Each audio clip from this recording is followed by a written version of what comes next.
Tokrat spet o brezzračnih pnevmatikah. In spet se bomo vprašali isto vprašanje. Ali so že tukaj in zakaj še ne?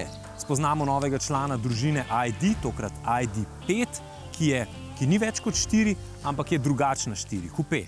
Pa Toyota Aygo X in Audijeve digitalne luči, ki popolnoma na novo osvetlijo cesto.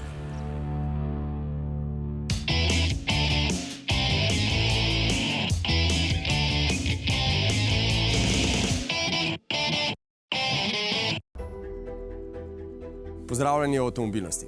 V avtomobilnosti smo pred časom zelo natančno opisali, po kakšnem naključju je prišlo do zračnice. Nekaj časa nazaj smo, če se spomnite v eni od oddaj, tudi poslali ekipo 4 fantov in enega dekleta po poteh do kraja, kjer se je zračnica tudi rodila. Danes pa se vprašamo, zakaj v pnevmatike še vedno stiskamo zrak, ko pa je že več kot desetletje na vidiku tehnološka rešitev, ki na popolnoma novo raven postavljajo pnevmatike. Tako v ekološkem kot uporabniškem smislu. Če pogledamo čez prste, imamo na svetu okoli milijarde osebnih vozil, kar pomeni 4 milijarde pnevmatik. In vsaka še tako majhna sprememba oziroma tehnološka rešitev na koncu v veliki sliki veliko pomeni.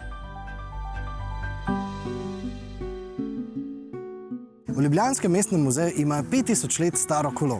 Seveda tisto kolo je močno izboljšalo, olajšalo življenje takratnih prebivalcev, ampak roko na srce, tisto kolo je omogočilo zelo neudobno vožnjo. In seveda zato smo sčasoma kolesa obdali s takšno gumijasto oblogo in pa napihnili smo jih z zrakom. Ampak prav zraka se bomo pa zdaj po novem pri gumah spet znebili. Smo leta 2022 in v nekaj letih, mogoče desetletjih, bomo dobili spet gume brez zraka. Poglejmo, zakaj gre.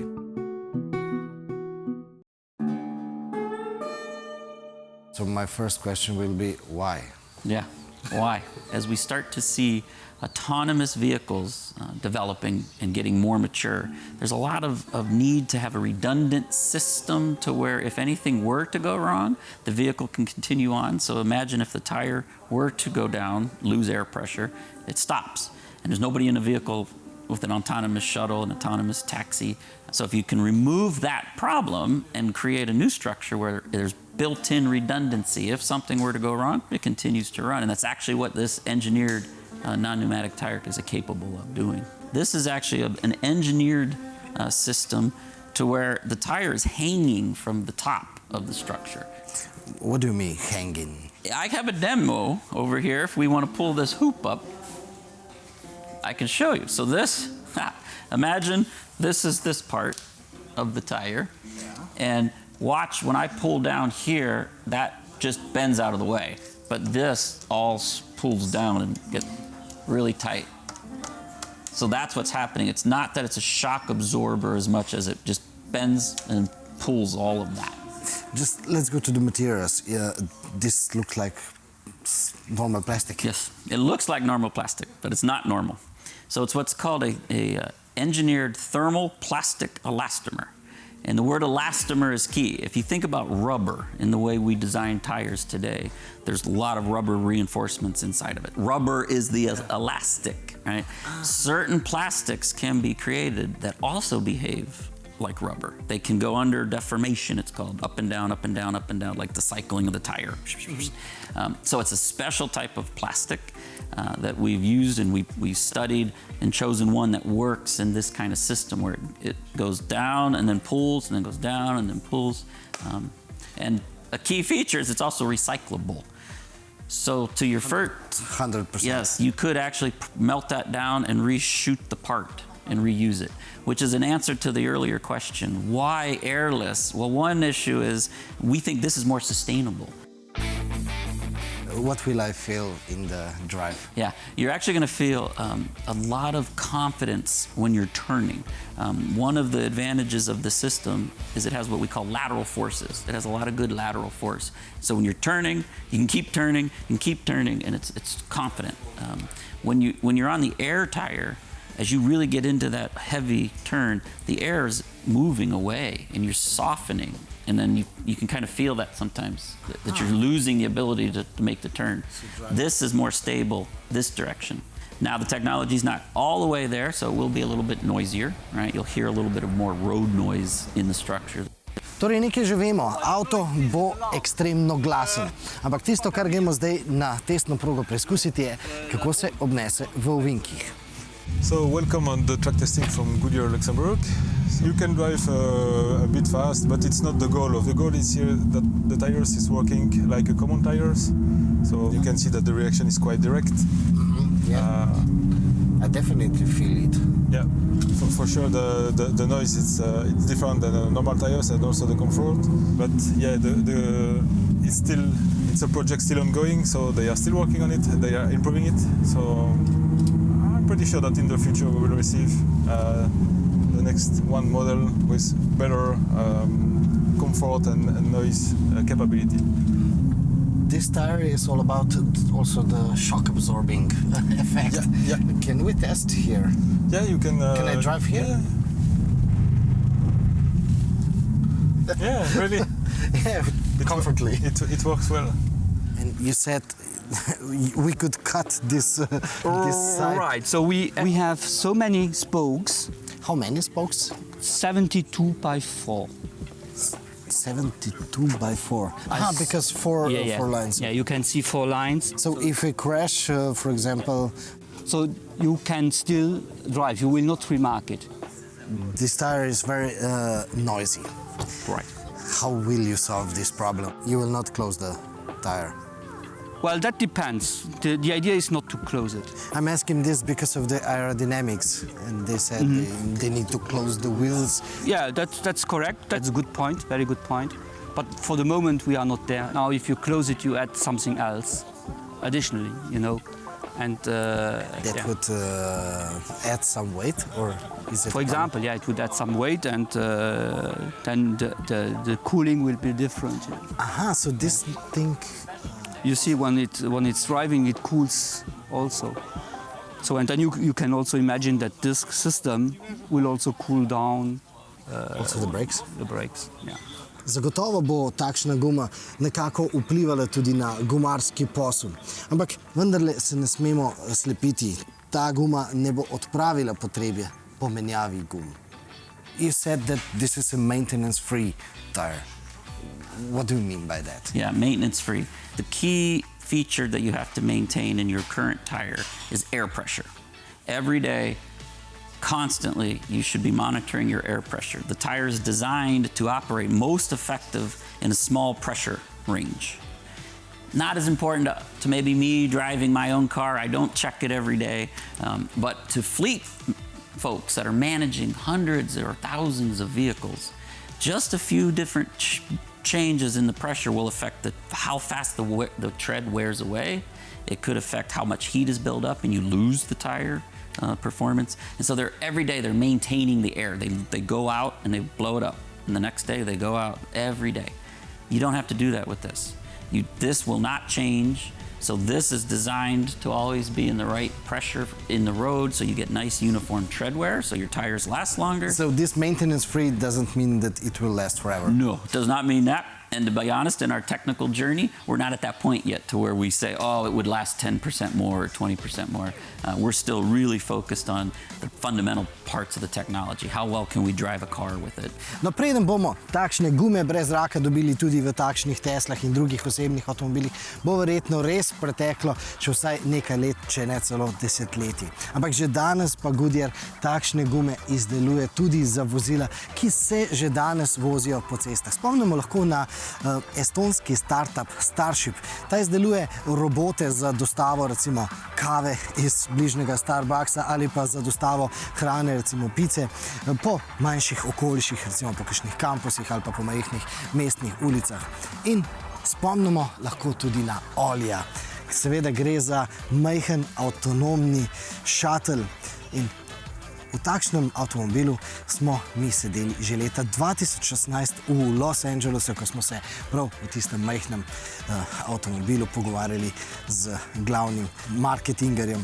In takrat smo govorili predvsem o tem, da je tisti Olli 3D natisnen. Danes pa bi seveda lahko govorili tudi o tem, da ima tisti Olli gume brez zraka. Na svetu je dobra milijarda osebnih avtomobilov. Če k tem dodamo še lahka gospodarska, pridemo do 1,5 milijarde avtomobilov, ki ves čas potrebujejo pnevmatike, vzdrževanje pnevmatik in redno menjavo. To je izjemno velik posel. Če bi, na primer, na trg prišle pnevmatike, ki bi zdržale celoten življenjski cikel avtomobila ali pa recimo ne bi potrebovale vzdrževanja, bi za ta posel pomenilo veliko spremembo v dobičkih. Ampak, da proizvajalcem pnevmatik ne bi prehitro naredili kakšne krivice, povejmo, da so pnevmatike na naših avtomobilih prav tehnološki čudež. V resnici lahko z njimi prevozimo ogromno število kilometrov. Po drugi strani so najbolj tihe v razvoju pnevmatik do sedaj. Izpod njene površine lahko iztisnejo ogromne količine litrov vode. Oprijem ponujajo v zelo različnem pasu temperatur in ne nazadnje, kar je pri pnevmatikih brez zraka še posebej pomembno, zrak je izjemen stabilizator udarcev in ponuja do zdaj najboljši pretok informacij na volan o tem, kako se avto v resnici drži ceste. In zdaj k bistvenemu vprašanju, zakaj komaj čakamo, da se te odlične pnevmatike zamenja še z boljšimi? Zaradi okoljskega in prometno-varnostnega vidika. Zato, ker več milijonov pnevmatik še vedno ostane odloženih v naravo, pa tudi sicer so težko razgradljive. In zato, ker v Evropi predrte pnevmatike pomenijo kar 9% prometnih nesreč z najhujšim izidom in več kot 400 smrtnimi žrtvami v Ameriki. Kmalu se nam predstavi Toyota Aygo X, ki na steroide postavi mestno uspešnico Aygo. No, in njen karakter bojda izražajo tudi barve. Rdeč čili, zelen kardamom, bež ingver in moder brin. Gin. Lahko.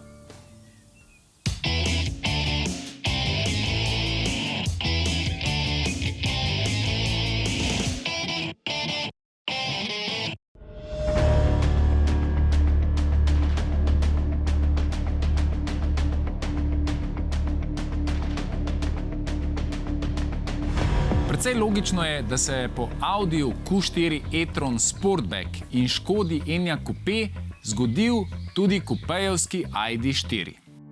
ID.5 bo sicer res dražji, a je razlika v ceni precej sprejemljiva, sploh če vemo, da se pri ID.5 ne bo plačalo samo za obliko.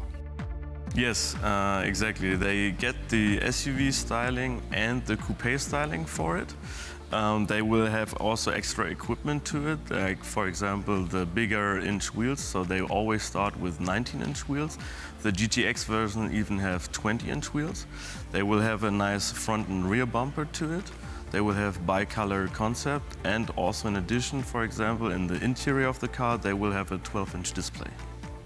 In zakaj se to naštevamo? Preprosto zato, ker je to pravzaprav tudi vse, kar je drugačnega od ne zgolj ID.4, temveč tudi od ostalih koncernskih električnih avtomobilov.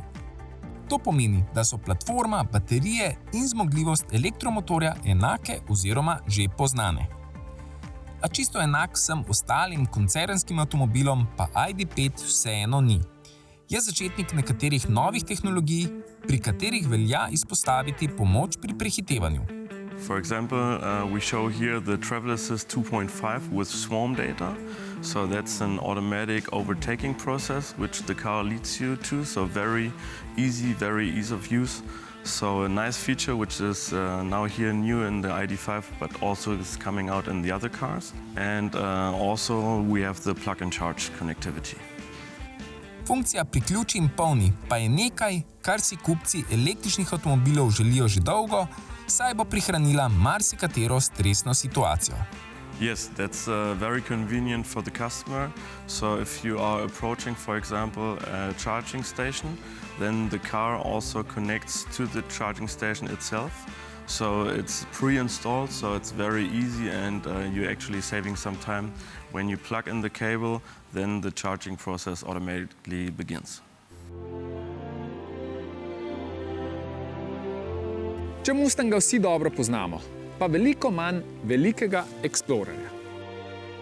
V Ameriki so takšni modeli popularni že vrsto let. V Evropi pa se je vse začelo s popularizacijo velikih križancev.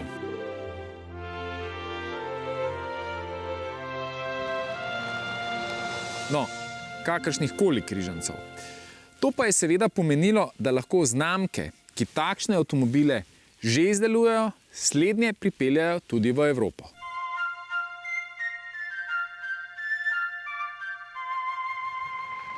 Onkraj luže ga namreč prodajajo že več kot 30 let. V 6 generacijah je seveda oblika doživela temeljite prenove, a ameriških korenin tale avto ne more zanikati.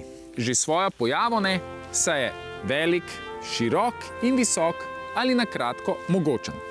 Vseeno pa se zdi, da je dovolj mikaven za evropski trg ali, če želite, z obliko pretirano ne odstopa od večine velikih križancev.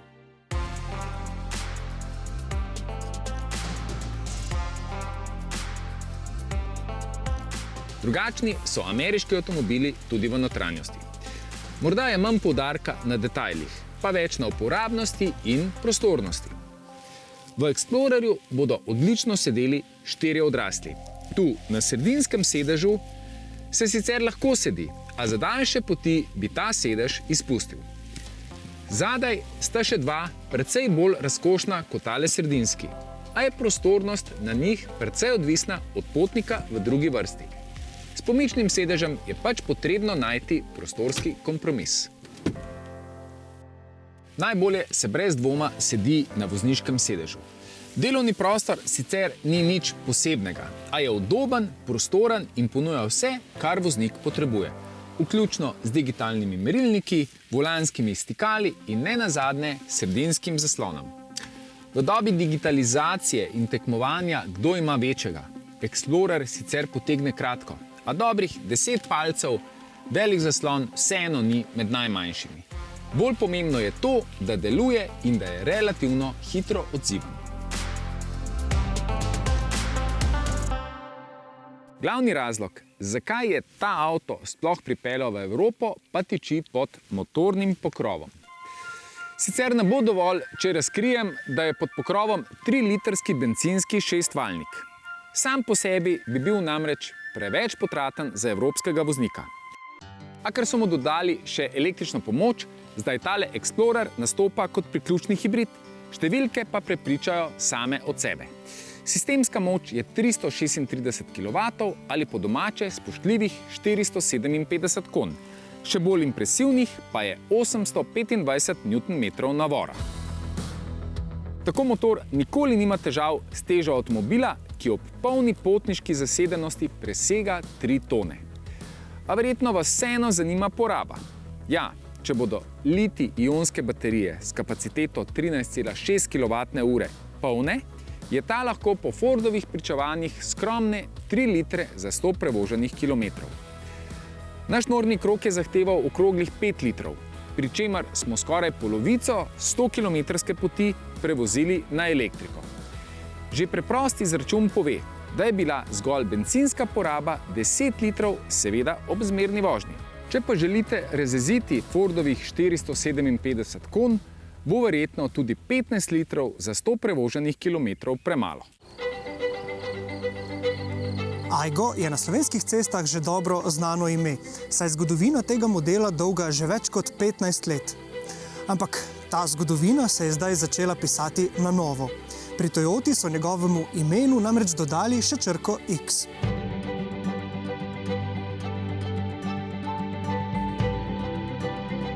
Novi Aygo X je za dober centimeter bolj oddaljen od tal, ampak kljub črnim plastičnim obrobam blatnikov, to nikakor ni avto, ki je namenjen grobemu terenu. To je mestni križanec. Največja razlika je v tem, da voznik in potniki sedijo 5,5 cm višje kot doslej. In to pomeni boljšo preglednost na vse smeri, pomeni pa tudi, da lahko lažje vzpostavimo očesni stik z ostalimi udeleženci v prometu, kot so pešci, kolesarji in vozniki električnih skirojev.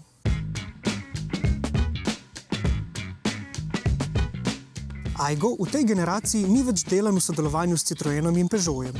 To se močno pozna v notranjosti, ki je odslej precej bolj resna in dodelana v vseh pogledih.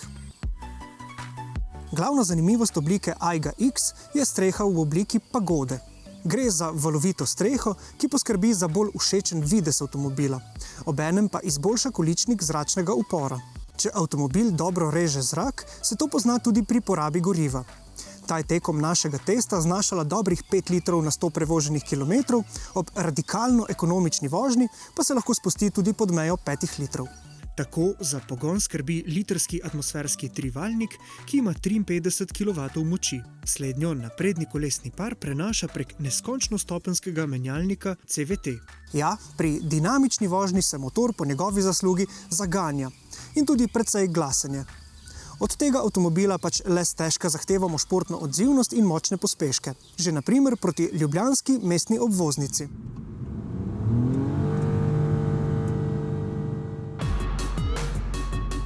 A mi bi vseeno priporočili dobrega tisočaka doplačila za CVT menjalnik. Pri majhnih mestnih avtomobilih običajno dobimo tiste cukajoče, robotizirane menjalnike. No, ampak predpostavljamo, da se bo Aygo večinoma vozil počasi v mestih. No in tam je lahko izbira uglajenega CVT menjalnika nadvse primerna. Pri Audiju so rekli najbolj luč.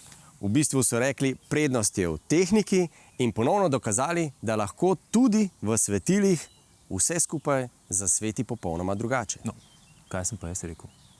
Najbolj luč.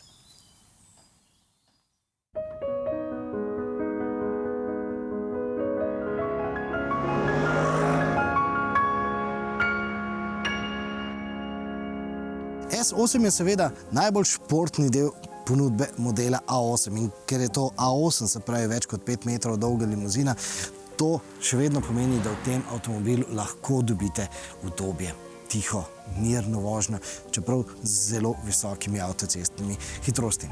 Ampak, glede na to, da je S8 pomeni, da ta avtomobil skriva še nekaj več. Namreč odločen pritisk na desno stopalko pomeni, da voznik s tem avtomobilu pove: dej mi tistih tvojih 420 kW po 800 Nm navora, pa pospešek do 100 km 3,6 sekunde. Poženi tista dva turbopolnilnika. Takrat potem ta avtomobil pokaže, da ima v sebi res tudi. Ne bom rekel zver, zato ker tudi pri športni vožnji ta avtomobil ohrani A8 duha, ampak vendarle to pomeni, da se s tem avtomobilom da tudi po takšni ovinkasti gozdni cesti peljati izredno športno, izredno uživaško. Predvsem pa mu pri tem pomaga elektronika. Namreč avtomobil elektronsko izničuje nagibe v ovinkih. Hkrati recimo ima potem tudi preko kamere zaznavanje, če so na cesti kakšne nepravilnosti, se pravi zaznava luknje in potem temu ustrezno elektronika avtomobil predpripravi, se pravi, da udarec ni tako zelo močen. Ampak danes ta avtomobil nismo prevzeli zaradi te športne vožnje po teh ovinkih. Prevzeli smo ga zaradi žarometov.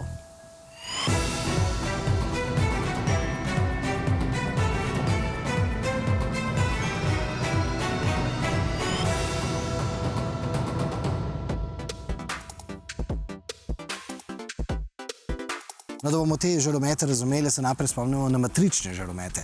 Spomnimo, gre za žaromete, ki so sestavljeni iz različnih svetlobnih teles, ki pa dejansko prižigajo in ugašajo, tako kot jim ukaže kamera, ki zaznava, kaj se dogaja pred avtomobilom. Se pravi, ugasnejo tisto diodo, samo tisto diodo, ki bi zaslepila nasproti vozeči avto.